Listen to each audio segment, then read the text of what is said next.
एक जो ये लास्ट नैरेटिव पूरा बना रखा है, जो कि गौतम गंभीर भी थोड़ा इरिटेट हो गए थे इस बात पे कि इंडिया को एक होम एडवांटेज मिल रखी है। जरा इसको भी मैं डाइसेक्ट करना चाहता हूँ for probably the first and the last time detail में, क्योंकि वो जो कमेंट्स हमने देखे, रोहित शर्मा बोलते हैं कि भाई हमने भी यहाँ पे कुछ खेला है नहीं है सच, हमारे लिए भी सब नया ही है। गौतम गंभीर बोलते हैं कि हम तो आईसीसी एकेडमी में जाके उन पिचेस पर ट्रेन कर रहे थे, वो तो बिल्कुल भी ऐसी नहीं है, एकदम 180 डिग्री ऑपोजिट है। प्लस सेमीफाइनल फाइनल दोनों की पिचेस का कोई ज्ञान नहीं दिया गया था उन दोनों को, उनको बिल्कुल नहीं पता कि कौन सी पिच पे खेला जाएगा, तो इनफैक्ट उनके लिए भी नई चीज़ ही है ये। बट लोगों ने एक ये नैरेटिव बना रखा है कि इंडिया को, क्योंकि वो एक ही वेन्यू पे खेल रहे हैं, तो एक बहुत बड़ा एडवांटेज मिल रहा है। टू द पॉइंट, पता है अब तुम ट्विटर पे देखना, काफी सारे पाकिस्तानी ब्रिटिश मीडिया के जितने भी हैं, ये 2-3 कंट्रीज हैं, ऑस्ट्रेलियन मीडिया से थोड़ा बहुत आ रहा है अभी, अब आना शुरू हो रहा है, बट ये बहुत ज्यादा क्रिब कर रहे हैं कि ये तो क्लियरली सारे लॉजिस्टिक्स को रिग कर रखा है अपने एक कंट्री के फेवर में, तो आईसीसी को या तो अच्छे से टूर्नामेंट होल्ड करना चाहिए तो ना करें। पता है ऐसी बातें हो रही हैं। और जरा इस चीज़ को मैं आड़े हाथ तो लेना चाहता हूँ, इसमें मैं बहुत बड़ा शॉर्ट आउट दूंगा हमारे टेलीग्राम ग्रुप को, क्योंकि I keep scrolling through the messages and अब मैं जिस बंदे ने शेयर करा है उसका नाम टेलीग्राम पे मिसेज है, अब मुझे नहीं पता कि उसका असली नाम क्या है भाई, but bro shout out to you. आपने एक बहुत ही अच्छा आर्टिकल शेयर करा था एंड मैं इसका एक्नॉलेज करना चाहता हूँ यहाँ पे पॉडकास्ट पे, कितना अच्छी चीज़ें लिखी हुई हैं इस पे। एक बंदे ने लिखा है कि every new ICC tournament I learn new things. मुझे हर एक नए आईसीसी टूर्नामेंट से नई चीज़ें सीखने को मिलती है, जैसे कि कैसे जब पाकिस्तान के लिए 2023 वर्ल्ड कप में सेमीफाइनल का वेन्यू पहले से ही फिक्स कर रखा था कि अगर वो सेमीफाइनल आते हैं तो हम लोग मोस्ट लाइकली हैदराबाद में ही खेलते, if I am not wrong. नहीं, हैदराबाद नहीं होता, आई थिंक ईडन गार्डन्स और वानखेड़े में से कोई एक का कुछ चॉइस था, वो फिक्स कर रखा था बेसिकली। तो वो पाकिस्तान के लिए कोई एडवांटेज नहीं थी। उनको पहले से पता था कि अगर सेमीफाइनल आते हैं तो उनको कहाँ पे खेलना था, बट क्योंकि इंडिया को पता था कि उनको गयाना में ही खेलना है, अगर 24 के T20 वर्ल्ड कप सेमीफाइनल में आएंगे तो वो इंडिया के लिए अनफेयर एडवांटेज हो गया था। ये हिपोक्रेसी कहाँ से आ रही है?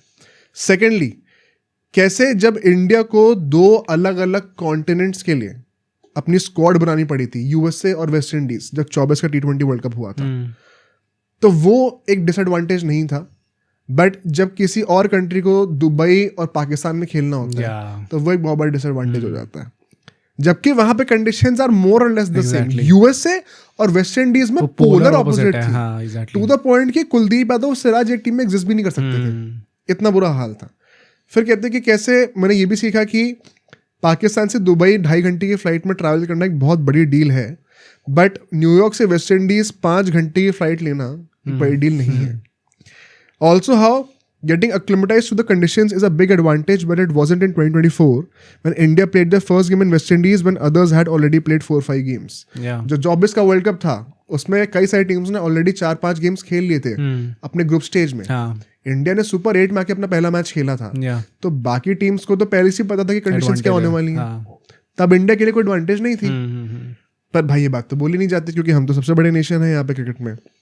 ऑल्सो ये भी सीखा मैंने कि दुबई जो है वो एज अ वेन्यू एक बहुत बड़ा एडवांटेज है इंडिया के लिए और बहुत ही अनफेयर है, बट जब भी WTC फाइनल्स हमेशा इंग्लैंड में होते हैं तो वो एक एडवांटेज नहीं होता। ये सुपीरियोरिटी कॉम्प्लेक्स और ये हायरार्की इन क्रिकेट आ कहाँ से रही है? इंग्लैंड के पास आज की डेट में ऐसा है क्या? ना परफॉर्मेंसेज है, ना रिजल्ट्स हैं, ना रेवेन्यू है, ना उतनी पावर है।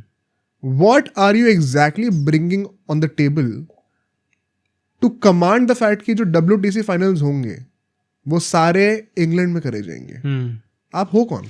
मतलब I'll say this कि देखो एक एडवांटेज तो है हमें, क्योंकि हम लोग एक ही स्टेडियम में खेलते आ रहे हैं। यस, वो डिबेट भी है कि पाकिस्तान ने जो ऑफर करा था उसमें भी हमें एक ही स्टेडियम में खेलना था। एग्जैक्टली, लास्ट पॉइंट इस पूरे पैराग्राफ में यही था कि फनी पार्ट इज अगर इंडिया पाकिस्तान में भी खेलती तो पाकिस्तान ने कहा था कि आप सारे मैचेस लाहौर में खेलोगे। तो क्या तब पाकिस्तान खुद ही हिपोक्रेसी दिखाकर हम लोग को एक ही स्टेडियम का एडवांटेज नहीं दे रही थी? हाँ, एंड कंटिन्यूइंग माय पॉइंट, मैं ये कहूंगा कि जैसे हमारे बॉलर शामी ने आके ये चीज़ एक्सेप्ट करी है कि हाँ यार एक एडवांटेज तो है, हमारा ट्रैवलिंग टाइम नहीं होता, प्लस हमें पिचेस का थोड़ा आइडिया रहता है, तो वो उससे हेल्प होती है। And I am very happy about the fact कि उन्होंने आके चीज़ को एक्नॉलेज करा, क्योंकि फालतू हम लोग रोते रहते हैं और हम लोग बोलते हैं कि नहीं यार कुछ भी नहीं है, एकदम ही नहीं है, तो फिर वो भी चीज़ गलत होती।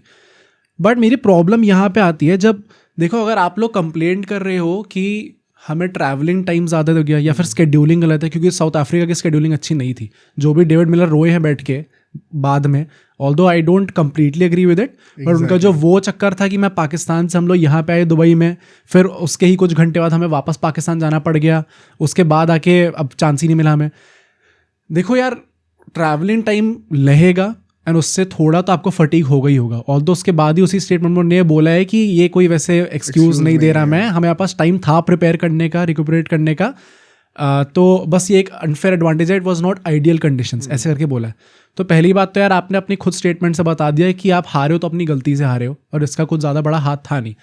ये साउथ अफ्रीका का लेके मैं कह सकता हूँ कि उनकी शेड्यूलिंग थोड़ी ख़राब हो गई थी, बट अपार्ट फ्रॉम दैट अगर कोई इस चक्कर में रो रहा है कि हमें दुबई से पाकिस्तान फ्लाइट लेनी पड़ी या पाकिस्तान से दुबई लेनी पड़ी, हम 2 जगहों पे क्यों खेले, तो भाई हमने बहुत बार ये चीज़ें करी हुई हैं और हम लोग उस चीज़ को लेकर रोते नहीं है।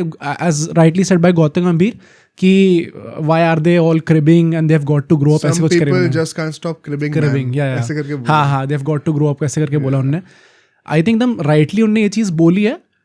एंड मतलब यार ये सिर्फ ये पूरा वर्ल्ड क्रिकेट सिर्फ इसलिए चढ़ा हुआ है हमारे ऊपर क्योंकि सबसे ज़्यादा रेवेन्यू हम लेके आते हैं, एंड सेकेंडली क्योंकि हम लोग फाइनल में पहुंच गए हैं।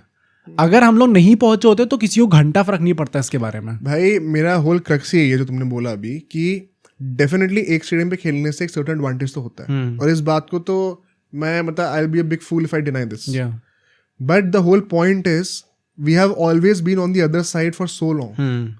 अभी पिछले साल भी हमें 2 कॉन्टिनेंट्स में खेलना पड़ा था, तो हमारे साथ ये होता ही रहता है भाई। Despite being the biggest nation in cricket, हम कभी कंप्लेन नहीं करते। एक बार ऐसी कोई चीज क्या हो गई तो उसमें पूरी दुनिया को आग लगी हुई है। और स्केड्यूलिंग की अगर हम लोग बातें कर रहे हैं तो क्या इंडिया का लास्ट ग्रुप स्टेज का मैच और सेमीफाइनल के बीच में सिर्फ 1 दिन का गैप नहीं था? हाँ या तो क्या उसमें फटीग नहीं हुआ होगा टीम को? प्लस मुझे ये भी लगता है कि भाई आप जो रो रहे हो ये आप इससे रो रहे हो क्योंकि आपकी टीम अब बाहर हो चुकी है। अगर आपको इतना रोना था, ये डेविड मिलर भाई साहब जो रो रहे हैं, यार ये स्केड्यूल आपको पहले नहीं पता था क्या?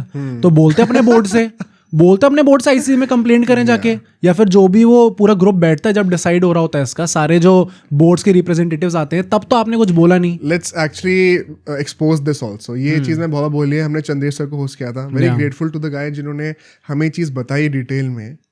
एंड ये पता है कई चीज़ लोगों को चीज़ शायद पता नहीं होगी, अगर आप हमारा पॉडकास्ट देखते हो तो आप समझ जाओगे। बट आईसीसी में बेसिकली आईसीसी कोई एक अलग सेपरेट बॉडी नहीं है सच।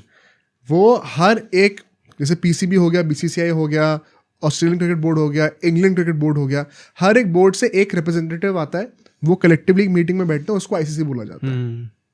तो अगर आपको प्रॉब्लम है ना तो आप उस मीटिंग में चीज रेस कर सकते हो। आपने तब हाँ बोला है, इसीलिए बीसीसीआई का ये चीज अप्रूव हुआ है कि वो दुबई में खेलेगी और पाकिस्तान नहीं जाएगी।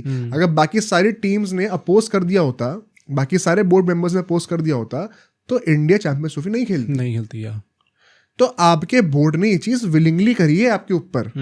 तो आप जो रो रहे हो कि क्रिकेट साउथ अफ्रीका को ये डैमेज हो गया है, हमें स्केड्यूलिंग अच्छी नहीं दी गई है, तो आप ही के लोगों ने स्केड्यूलिंग कराई है। तो यहाँ पे आके इंडिया पे ब्लेम शिफ्ट तो करना भी मत। ये it gets too convenient for people भाई, मैं नोटिस मतलब ये पंडित्स का भी, जो भी हम लोग बोले, इंग्लिश पंडित्स, ऑस्ट्रेलियन पंडित्स, यार अगर आपको इतनी प्रॉब्लम है तो आप स्टैंड लो ना अपना। फिर मतलब क्यों, मतलब जी हजूरी क्यों करते हो आप जब मीटिंग में जाते हो वहाँ पे? भाई इनसे अपने पार्लियामेंट वालों की तो सुनी नहीं जा रही। उन्होंने कहा था अफगानिस्तान से मैच ना खेलो। अगर इतना ही राइचसनेस दिखानी होती है, अगर तुम इतने ही मॉरली सुपीरियर हो सबसे, ले लेते स्टैंड, दे देते पॉइंट्स। वैसे भी हार ही गए, दे ही देते से अच्छा इज्जत ये है भाई। ये प्रॉब्लम है इनके साथ, बहुत ज़्यादा प्रॉब्लम है। एंड सिर्फ ये ज्ञान पेलने से नहीं होगा, मैं खुद भी एक्सेप्ट करता हूँ इस चीज़ को। एंड आगे आने वाली पॉडकास्ट में एक बहुत डीप डिस्कशन होगा इस पे कि बीसीसीआई जिस तरीके से कंट्रोल कर रही है, क्या ये सही है, क्या गलत है, क्या उन एक्शंस लेने चाहिए, क्या नहीं लेने चाहिए।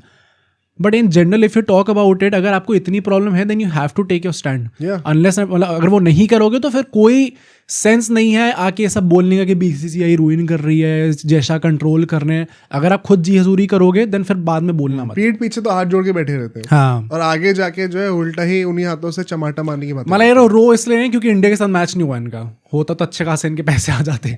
पता है वैसे ये होना चाहिए एक चीज, अगर भाई हम कभी कंप्लेंट नहीं करते, अगर आप हमें रॉन्गफुली कंप्लेंट कर रहे हो ना तो बीसीसीआई को बोल देना चाहिए भाई नहीं आ रहे तुम्हारी कंट्री खेलने।